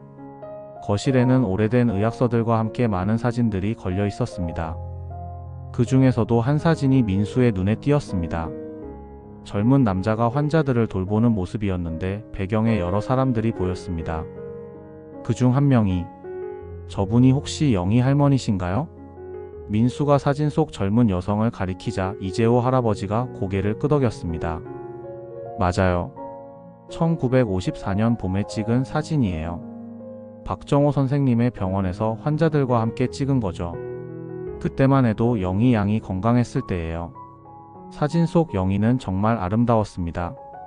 환한 미소를 짓고 있었고 눈이 반짝반짝 빛나고 있었습니다. 민수가 상자에서 발견한 1953년 사진보다는 조금 야위어 보였지만 여전히 생기가 넘치는 모습이었습니다. 그때까지만 해도 영희 양은 희망을 잃지 않고 있었어요. 철수 씨가 곧 찾아올 거라고 믿고 있었거든요. 병원 일도 도와주고 다른 환자들을 돌봐주기도 하고 정말 천사 같은 사람이었어요. 이재호 할아버지는 서재로 들어가서 오래된 상자를 하나 가져왔습니다. 나무로 만든 작은 상자로 민수가 아버지 집에서 발견한 상자와 비슷한 크기였습니다. 이 상자에는 영희 양과 관련된 물건들을 보관해 놓았어요. 편지뿐만 아니라 영희 양이 남긴 다른 것들도 있어요. 상자를 열자 여러 가지 물건들이 나왔습니다. 편지 몇 통, 작은 사진들, 그리고 손수건 하나, 작은 십자가 목걸이 등이 있었습니다. 영희 양이 돌아가실 때 저에게 맡기신 것들이에요. 언젠가 철수 오빠가 찾아오면 이것들을 전해달라고 하시면서 이재호 할아버지는 편지들 중에서 하나를 꺼내서 민수에게 건네주었습니다. 이것이 영희 양의 마지막 편지예요. 1954년 10월 12일 돌아가시기 불과 닷새 전에 제가 받아 적은 거예요. 민수는 떨리는 손으로 편지를 받았습니다. 영희의 목소리를 이재호 할아버지가 대필한 편지였습니다. 사랑하는 철수 오빠에게. 재호 오빠가 대신 써주는 이 편지가 오빠에게 전해질지 모르겠어요. 하지만 마지막으로 꼭 하고 싶은 말이 있어서 부탁했어요. 오빠, 저는 곧 하늘나라로 떠날 것 같아요. 몸이 너무 아파서 더 이상 버틸 수가 없어요. 하지만 슬프지 않아요. 오빠와 함께했던 그 아름다운 시간들을 기억할 수 있으니까요. 1953년 부산에서의 그날들, 정말 꿈 같았어요. 전쟁의 상처와 아픔 속에서도 오빠와 함께라면 어떤 일이든 견딜 수 있을 것 같았어요. 오빠의 따뜻한 손, 다정한 목소리, 그리고 저를 바라보는 그 눈빛, 모든 것이 그립고 소중해요. 오빠가 저에게 오지 못한 이유가 무엇인지 모르겠어요. 하지만 원망하지 않아요. 분명히 어쩔 수 없는 사정이 있었을 거예요. 그 시절이 워낙 혼란스러웠으니까요. 다만 한 가지만 알고 싶어요. 오빠도 저를 진심으로 사랑했나요? 그 사랑이 진짜였나요? 만약 그렇다면 저는 그것만으로도 충분히 행복해요. 오빠, 저 때문에 너무 괴로워하지 마세요. 저는 오빠를 사랑할 수 있어서 행복했어요. 비록 함께할 수는 없었지만 진정한 사랑이 무엇인지 알 수 있었어요. 그리고 부탁이 하나 있어요. 오빠도 행복하게 사세요. 좋은 사람을 만나서 가정을 꾸리고 아이들을 낳고 저는 하늘에서 오빠의 행복을 지켜볼 거예요. 만약 오빠가 저를 그리워한다면 가끔 하늘을 올려다보세요. 별이 많은 밤에 가장 밝게 빛나는 별이 저예요. 오빠를 향해 손을 흔들고 있을 거예요. 마지막으로 정말 사랑해요. 이 세상에서 가장 사랑하는 사람은 오빠였고 하늘나라에서도 그럴 거예요. 언젠가 다시 만날 수 있기를. 오빠의 건강과 행복을 빌며 1954년 10월 12일 오빠를 영원히 사랑하는 영희가. 편지를 다 읽은 민수는 눈물을 멈출 수 없었습니다. 영희의 마지막 사랑 고백이었습니다. 원망이나 미움이 아닌 순수한 사랑과 축복의 메시지였습니다. 이재호 할아버지도 눈물을 흘리고 있었습니다. 70년 동안 이 편지를 읽을 때마다 울었어요. 영희 양이 이 편지를 구술할 때의 모습이 아직도 생생해요. 몸은 너무 아팠지만 철수 씨 이야기를 할 때만큼은 눈이 반짝였어요. 할아버지, 영희 할머니가 마지막 며칠 동안은 어떠셨나요? 평온하셨어요. 고통스러워 하시긴 했지만 마음만큼은 평안해 보이셨어요. 이 편지를 쓰신 후로는 더욱 그랬죠. 이제 철수 오빠에게 할 말은 다 했어 라고 하시면서. 그리고 마지막 날 밤에는 정말 신기한 일이 있었어요. 영희 양이 갑자기 철수 오빠가 와 있어요 라고 하더군요. 물론 아무도 없었지만 아마 꿈에서 만나신 것 같아요. 민수는 아버지가 1954년 12월 24일 영희의 묘를 찾았다는 일기를 떠올렸습니다. 영희가 세상을 떠난 지 2달 후의 일이었습니다. 만약 아버지가 조금만 더 일찍 용기를 내셨다면 할아버지, 이 편지 외에 다른 것들도 보여주실 수 있나요? 이재호 할아버지는 상자에서 다른 물건들을 하나씩 꺼내 보여주었습니다. 첫 번째는 영희가 직접 수놓은 손수건이었습니다.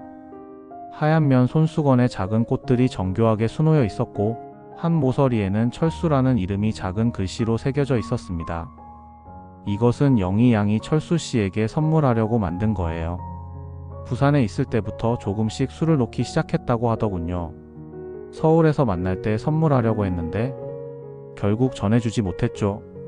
두 번째는 작은 십자가 목걸이였습니다. 은으로 만든 소박한 목걸이였는데 십자가 뒷면에는 작은 글씨로 철수영이 1953이라고 새겨져 있었습니다. 이것은 영희 양이 평생 목에 걸고 다니던 거예요. 박정호 선생님이 딸의 20세 생일 선물로 사주신 건데 나중에 영희 양이 직접 글씨를 새겨 넣었어요. 세 번째는 작은 사진 몇 장이었습니다. 부산에서 찍은 사진들로 영희 혼자 찍은 것도 있고 다른 사람들과 함께 찍은 것도 있었습니다. 모든 사진에서 영희는 환하게 웃고 있었습니다. 그 중에서도 특별한 사진이 하나 있었습니다. 영희가 편지를 쓰고 있는 모습을 찍은 것이었습니다. 작은 책상 앞에 앉아서 정성스럽게 편지를 쓰는 영희의 모습이 정말 아름다웠습니다. 이 사진은 제가 찍은 거예요. 영희 양이 철수 씨에게 편지를 쓸 때마다 정말 행복해 하셔서 그 모습이 너무 예뻐서 사진으로 남겨뒀어요. 마지막으로 이재호 할아버지는 작은 일기장을 꺼내 보여주었습니다. 이것은 영희 양의 일기예요. 서울에 있을 때부터 부산에서 돌아가시기까지 짧은 기간이지만 영희 양의 마음이 고스란히 담겨 있어요. 민수는 영희의 일기를 받아들고 첫 페이지를 펼쳤습니다. 1953년 10월 16일 서울 도착. 드디어 서울에 왔다. 철수 오빠와의 약속대로. 오빠는 금방 찾아올 거야. 그때까지 기다리겠어. 아무리 오래 걸려도. 1953년 11월 20일 벌써 한 달이 지났다. 철수 오빠는 아직 연락이 없다. 하지만 괜찮아. 부산에서 서울까지 오는 길이 쉽지 않을 테니까 조금만 더 기다려보자. 1954년 2월 14일 밸런타인데이. 오늘은 밸런타인데이다. 철수 오빠와 함께 보내고 싶었는데 작년 이맘때는 부산에서 함께 길을 걸었는데 그때가 그리워. 1954년 6월 10일 몸이 자꾸 아프다. 기침도 많이 나오고 아버지가 걱정을 많이 하신다. 하지만 철수 오빠가 오면 나을 거야. 사랑하는 사람을 만나면 병도 낫는다고 했잖아. 1954년 9월 15일 이제 정말 힘들다. 몸도 마음도. 하지만 아직 포기할 수 없어. 철수 오빠를 한 번만 더 만날 수 있다면. 일기의 마지막 부분이었습니다. 1954년 10월 10일 아버지가 부산으로 내려가자고 하신다. 서울 공기가 내게 맞지 않는다고. 하지만 부산으로 가면 철수 오빠를 어떻게 만나지? 그래도 아버지 말씀을 따라야겠다. 부산에서 기다리자. 철수 오빠가 진짜 나를 사랑한다면 부산까지라도 찾아올 거야. 1954년 10월 11일 마지막 일기. 내일 부산으로 떠난다. 1년 동안 살았던 서울이 그리울 것 같아. 하지만 더 그리운 건 철수 오빠. 오빠야, 나는 부산에서 기다리게. 아무리 아파도 아무리 힘들어도 마지막까지 기다릴게. 그러니까 꼭 와줘. 제발. 민수는 영희의 일기를 읽으며 가슴이 미어지는 것 같았습니다. 마지막까지 아버지를 믿고 기다렸던 영희의 마음이 얼마나 간절했는지 알 수 있었습니다. 영희의 유품들을 모두 본 민수는 이재호 할아버지에게 깊이 감사했습니다. 할아버지 70년 동안 이 소중한 것들을 지켜주셔서 정말 감사해요. 이제야 아버지의 마음을 그리고 영희 할머니의 마음을 이해할 수 있게 되었어요. 별 말씀을요. 이것들이 제자리를 찾아간 것 같아서 저도 기분이 좋아요. 영희 양도 하늘에서 기뻐하고 계실 거예요. 민수는 영희의 유품들을 정중히 받았습니다. 편지, 일기, 손수건, 목걸이, 사진들. 모든 것이 소중한 추억의 조각들이었습니다. 할아버지, 마지막으로 하나만 더 물어봐도 될까요? 영희 할머니가 정말 마지막에 하신 말씀이 있었나요? 이재호 할아버지는 잠시 생각하더니 천천히 대답했습니다. 있어요. 영희 양이 마지막 숨을 거두기 직전에 한 말이 철수 오빠 고마웠어요. 행복했어요 라고 하셨어요. 그리고 미소를 지으시면서 조용히 눈을 감으셨죠. 원망의 말씀은 하지 않으셨나요? 전혀요. 마지막까지 사랑의 말만 하셨어요. 정말 천사 같은 분이었어요. 그래서 70년이 지난 지금도 잊을 수 없는 거죠. 민수는 영희의 묘에 다시 한번 인사를 드리고 서울로 돌아왔습니다. 기차 안에서 영희의 마지막 편지를 다시 읽어보니 그 속에 담긴 사랑과 용서의 마음이 더욱 깊게 느껴졌습니다. 서울에 도착한 민수는 바로 아버지 집으로 갔습니다. 아버지의 서재에서 영희의 유품들을 아버지의 상자 옆에 조심스럽게 놓았습니다. 아버지, 영희 할머니를 만나고 왔어요. 할머니는 아버지를 원망하지 않으셨어요. 마지막까지 사랑한다고 행복하게 살라고 하셨어요. 민수는 아버지의 영정 앞에서 그동안의 이야기를 모두 들려드렸습니다. 이순재 할아버지와의 만남, 영희의 마지막 편지, 그리고 이재호 할아버지가 들려준 영희의 마지막 모습까지. 아버지도 이제 마음 편히 쉬세요. 70년 동안 품고 계셨던 그 죄책감과 그리움, 이제 내려놓으셔도 돼요. 영희 할머니가 용서하셨고 어머니도 이해해 주셨으니까요. 그날 밤 민수는 아버지의 집에서 하룻밤을 보냈습니다. 아버지의 침대에 누워서 천장을 바라보며 생각에 잠겼습니다. 사랑이란 무엇일까? 아버지는 평생 두 분을 사랑하셨구나. 영희 할머니에 대한 첫사랑의 그리움과 어머니에 대한 현실의 사랑. 그리고 어머니는 그 모든 걸 이해하고 받아들이셨고, 민수는 이번 일을 통해 사랑의 진정한 의미를 배웠습니다. 사랑은 독점이 아니라 이해였고, 미움이 아니라 용서였으며, 절망이 아니라 희망이었습니다. 다음날 아침 민수는 특별한 결정을 했습니다. 민수는 아버지와 영희 그리고 어머니의 이야기를 많은 사람들과 나누고 싶었습니다. 이 아름답고 슬픈 사랑 이야기가 단순히 과거의 기록으로만 남아있기에는 너무 소중했습니다. 먼저 민수는 이순재 할아버지를 다시 찾아뵈었습니다. 할아버지, 영희 할머니의 마지막 편지를 받아볼 수 있었어요. 70년 동안 기다려주신 덕분이에요. 이순재 할아버지는 정말 기뻐하시며 민수의 손을 꽉 잡았습니다. 그래, 정말 다행이다. 이제야 내 마음도 편해졌어. 70년 동안 혹시나 해서 기다렸는데, 비록 본인은 아니지만 아들이라도 와줘서 고맙다. 할아버지, 부탁이 하나 있어요. 이 이야기를 더 많은 사람들에게 들려주고 싶은데 할아버지의 증언을 기록해도 될까요? 물론이지. 영희 아가씨의 이야기를 사람들이 기억해주면 좋겠어. 그런 순수한 사랑이 있었다는 걸 알았으면 좋겠어. 민수는 이순재 할아버지와 긴 인터뷰를 했습니다. 1950년대 원서동의 모습, 영희의 일상, 그리고 그 시대 사람들의 삶에 대한 이야기들을 자세히 들을 수 있었습니다. 그 다음에는 부산의 이재호 할아버지를 다시 찾아뵈었습니다. 할아버지, 저 이 이야기를 책으로 쓰고 싶어요. 그리고 유튜브에도 올려서 더 많은 사람들이 볼 수 있게 하고 싶고요. 괜찮을까요? 좋은 생각이야. 영희 양의 순수한 사랑이 더 많은 사람들에게 전해지면 좋겠어. 요즘 젊은 사람들이 진정한 사랑이 무엇인지 배울 수 있을 거야. 민수는 부산에서도 영희와 관련된 더 많은 이야기들을 수집했습니다. 박정호 의사에 대한 기록, 1950년대 부산의 의료 상황 그리고 당시 결핵 치료에 대한 자료들까지. 돌아온 민수는 본격적으로 이 이야기를 정리하기 시작했습니다. 아버지의 편지와 일기, 영희의 편지와 일기, 그리고 두 할아버지의 증언들을 종합해서 하나의 완전한 이야기로 만들어가는 작업이었습니다. 작업을 하면서 민수는 더 많은 것들을 발견했습니다. 아버지의 책장에서 찾은 다른 책들에도 영희와 관련된 메모들이 있었고, 어머니의 물건들 중에서도 영희를 의식한 흔적들을 찾을 수 있었습니다. 특히 어머니의 보석함에서 발견한 작은 메모가 인상적이었습니다. 철수 씨가 과거에 사랑했던 영희라는 분을 위해 매년 10월이면 꽃을 사오신다. 나는 모르는 척하지만 사실 다 알고 있다. 괜찮다. 죽은 사람을 그리워하는 마음까지 막을 수는 없으니까. 다만 현재의 우리 가족도 소중히 여겨주시길 바랄 뿐이다. 마이너스 정숙. 어머니는 정말 모든 것을 알고 계셨습니다. 그리고 그 모든 것을 이해하고 받아들이셨던 것입니다. 민수는 3개월 동안 이 이야기를 정리해서 유튜브 영상으로 만들었습니다.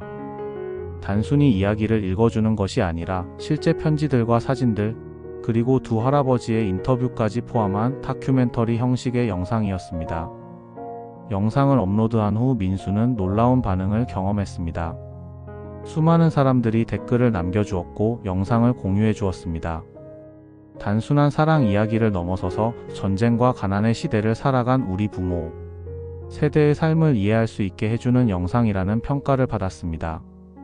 특히 인상적이었던 것은 비슷한 경험을 가진 분들의 댓글이었습니다. 저희 할아버지도 전쟁 때 헤어진 첫사랑을 평생 그리워하셨어요. 할머니는 그걸 알면서도 평생 잘 살아가셨고요. 그때는 이해할 수 없었는데 이 영상을 보니 조금 이해가 되는 것 같아요. 우리 아버지 세대의 사랑은 정말 순수했던 것 같아요. 요즘 사람들이 배워야 할 게 많은 것 같습니다. 영희 할머니 같은 분이 계셨다니.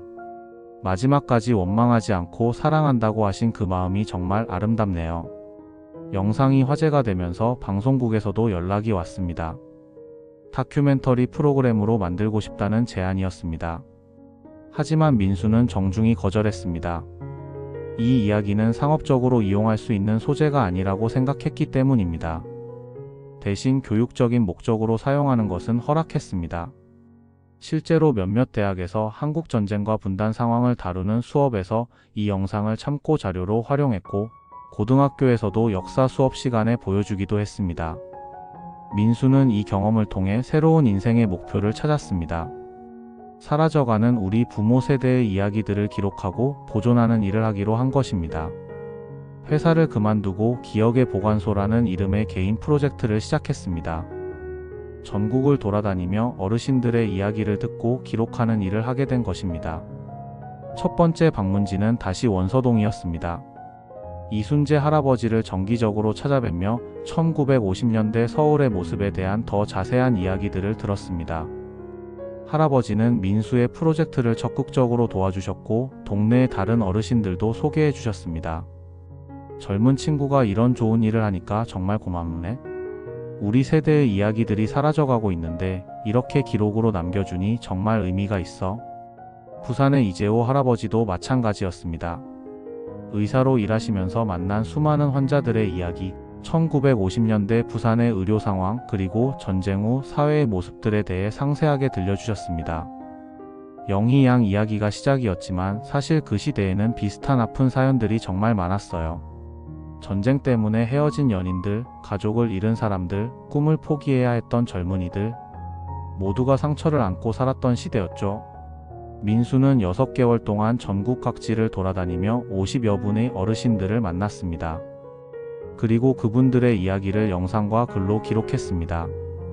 각각의 이야기들이 모두 소중했지만 그 중에서도 특별한 이야기 하나가 있었습니다. 대구에서 만난 이영자 할머니의 이야기였습니다. 이영자 할머니는 올해 89세로 1950년대에 부산에서 피난살이를 하셨던 분이었습니다. 민수가 영희의 이야기를 들려드리자 깜짝 놀라시며 이렇게 말씀하셨습니다. 박영희? 혹시 박정호 의사님 딸인가? 네, 맞습니다. 혹시 아세요? 물론 알지. 나도 그때 부산에서 결핵 치료를 받았거든. 박정호 선생님한테. 그때 영희가 아버지 병원 일을 도와주곤 했는데 이영자 할머니는 영희에 대한 또 다른 기억들을 들려주셨습니다. 영희가 참 착했어. 나보다 어렸지만 나를 언니처럼 돌봐줬지.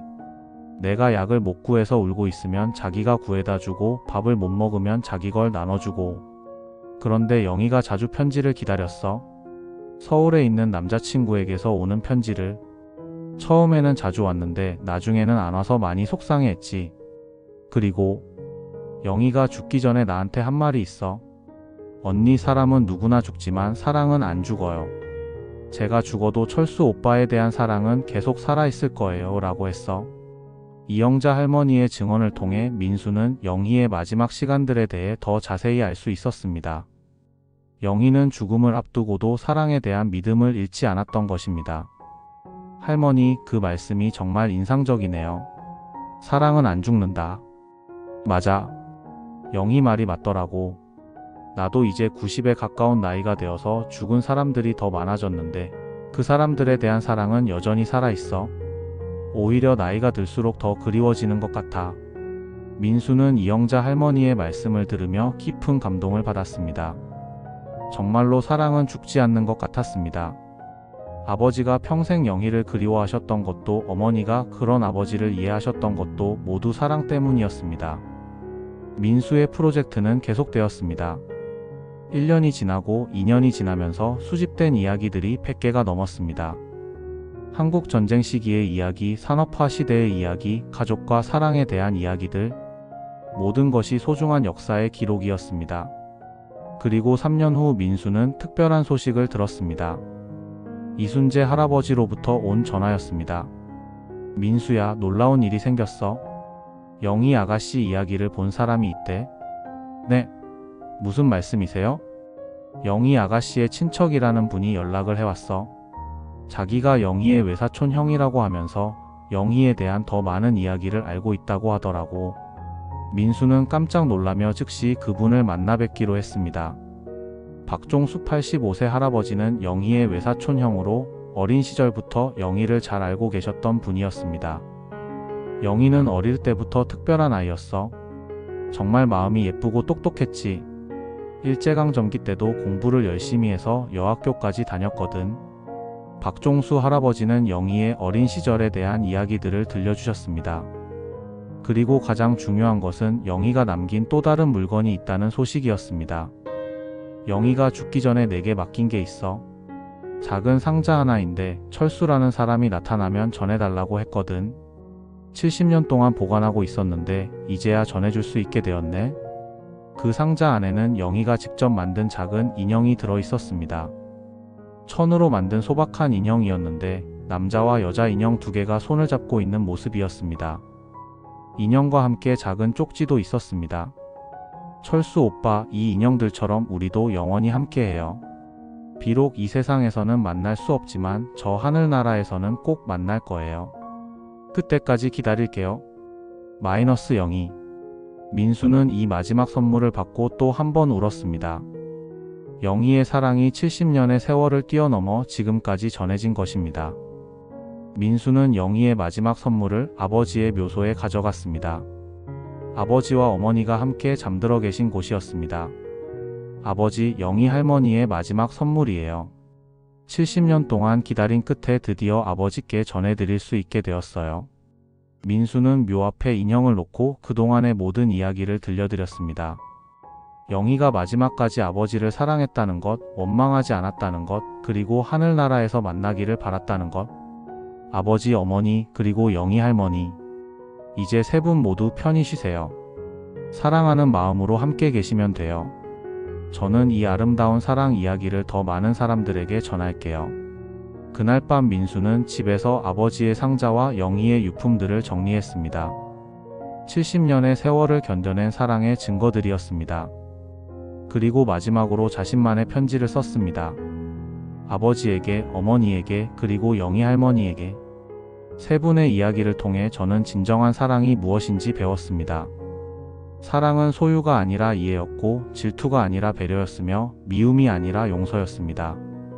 아버지의 첫사랑에 대한 그리움과 어머니에 대한 현실의 사랑이 서로 다른 것이 아니라 모두 소중한 사랑이었다는 걸 알게 되었습니다. 그리고 어머니의 넓은 마음과 영희 할머니의 순수한 사랑이 얼마나 아름다운지도 깨달았습니다. 이제 저도 진정한 사랑이 무엇인지 알고 있습니다. 그리고 언젠가는 저도 그런 사랑을 할 수 있을 거라고 믿습니다. 세 분 모두 감사하고 사랑합니다. 이 이야기는 영원히 계속될 것입니다. 2024년 1월 15일 아들이자 증손자 민수는 이 편지를 아버지의 상자에 넣었습니다. 이제 이 상자는 더 이상 비밀이 아니었습니다. 사랑의 증거였고 희망의 상징이었으며 영원한 약속이었습니다. 그리고 민수는 계속해서 어르신들의 이야기를 듣고 기록하는 일을 계속했습니다. 사라져가는 기억들을 보존하고 잊혀져가는 사랑들을 되살리며 다음 세대에게 전해주는 일을. 영희와 철수의 사랑 이야기는 이렇게 끝나지 않고 계속되었습니다. 많은 사람들의 마음속에서 그리고 민수의 기록을 통해서 영원히 살아있는 이야기가 되었습니다. 사랑은 정말로 죽지 않습니다. 비록 사람은 세상을 떠날지라도 그들이 남긴 사랑은 계속해서 다른 사람들에게 전해지고 새로운 사랑을 만들어냅니다. 아버지의 비밀 상자는 더 이상 비밀이 아니었습니다. 모든 사람이 공유할 수 있는 사랑의 보물 상자가 되었습니다. 그리고 그 상자 안에는 여전히 두 개의 작은 인형이 손을 잡고 앉아 있습니다. 70년의 시간을 뛰어넘어 만난 영원한 사랑의 상징으로서 매년 10월 영희의 기일이 되면 민수는 부산을 찾아가 영희의 묘에 꽃을 올립니다. 아버지가 하지 못했던 일을 대신하는 것입니다. 올해도 어김없이 부산을 찾은 민수는 놀라운 광경을 보았습니다. 영희의 묘 앞에 많은 꽃들이 놓여 있었습니다. 영상을 본 시청자들이 찾아와서 놓고 간 것이었습니다. 묘비 옆에는 작은 메모들도 있었습니다. 영희 할머니의 사랑 이야기 잘 봤어요. 저도 할머니처럼 진실한 사랑을 하겠어요. 천국에서 철수 할아버지와 행복하게 지내세요. 할머니 덕분에 우리 가족이 더 가까워졌어요. 감사해요. 민수는 이 모든 것을 보며 가슴이 벅차올랐습니다. 영희와 아버지의 사랑이 70년을 넘어서 이렇게 많은 사람들에게 감동을 주고 있다는 것이 믿기지 않았습니다. 그날 저녁 민수는 부산의 바닷가에서 일몰을 바라보며 생각했습니다. 정말로 사랑은 끝나지 않는구나. 죽음도 시간도 거리도 사랑을 막을 수는 없구나. 바다 너머로 지는 석양을 바라보며 민수는 마음속으로 기도했습니다. 아버지, 영희 할머니, 어머니, 세 분 모두 감사해요. 세 분의 사랑 덕분에 저도 그리고 수많은 사람들도 사랑의 진정한 의미를 배울 수 있었어요. 이 사랑이 영원히 계속되기를. 그리고 민수는 새로운 다짐을 했습니다. 이 일을 평생의 사명으로 삼아서 더 많은 사랑 이야기들을 발굴하고 보존하겠다고. 하늘의 별들이 하나둘 나타나기 시작했습니다. 그 중에서 가장 밝게 빛나는 별 하나가 유독 눈에 띄었습니다. 민수는 그 별을 바라보며 미소를 지었습니다. 영희가 마지막 편지에서 했던 말이 생각났습니다. 별이 많은 밤에 가장 밝게 빛나는 별이 저예요. 오빠를 향해 손을 흔들고 있을 거예요. 정말로 그 별이 영희였을까요? 아니면 아버지와 영희가 함께 있는 걸까요? 민수는 그 별을 향해 손을 흔들었습니다. 그리고 속으로 말했습니다. 안녕하세요, 영희 할머니. 안녕하세요, 아버지. 안녕하세요, 어머니. 저는 잘 살고 있어요. 그리고 할머니들의 사랑 이야기를 계속 전하고 있어요. 걱정하지 마세요. 바람이 불어와 민수의 머리카락을 스쳐 지나갔습니다. 마치 누군가가 자신을 쓰다듬어 주는 것 같은 기분이었습니다. 민수는 그 순간 확신했습니다. 사랑은 정말로 영원하다는 것을, 그리고 자신이 하고 있는 일이 정말 의미 있는 일이라는 것을. 아버지의 비밀 상자에서 시작된 이 여행은 이제 끝이 없는 여행이 되었습니다. 사랑을 찾아가는 여행, 기억을 보존하는 여행, 그리고 희망을 전하는 여행. 그리고 그 여행은 계속될 것입니다. 영원히.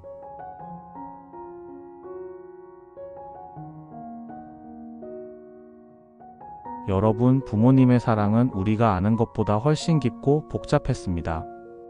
아버지의 상자 속에는 단순한 옛 연인의 추억이 아니라 세 사람의 숭고한 사랑이 담겨 있었습니다. 영희를 평생 기억한 아버지, 그런 아버지를 이해하고 품어준 어머니, 그리고 마지막까지 철수를 사랑한 영희. 이 모든 사랑이 모여서 진정한 가족의 사랑을 완성했습니다. 아버지가 남겨주신 마지막 교훈입니다. 사랑은 기억하는 사람의 것이다.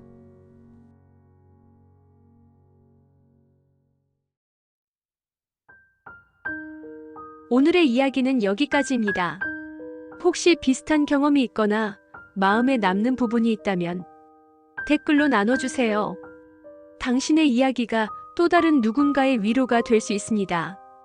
구독과 좋아요는 우리 채널에 큰 힘이 됩니다. 다음 이야기에서 다시 뵙겠습니다.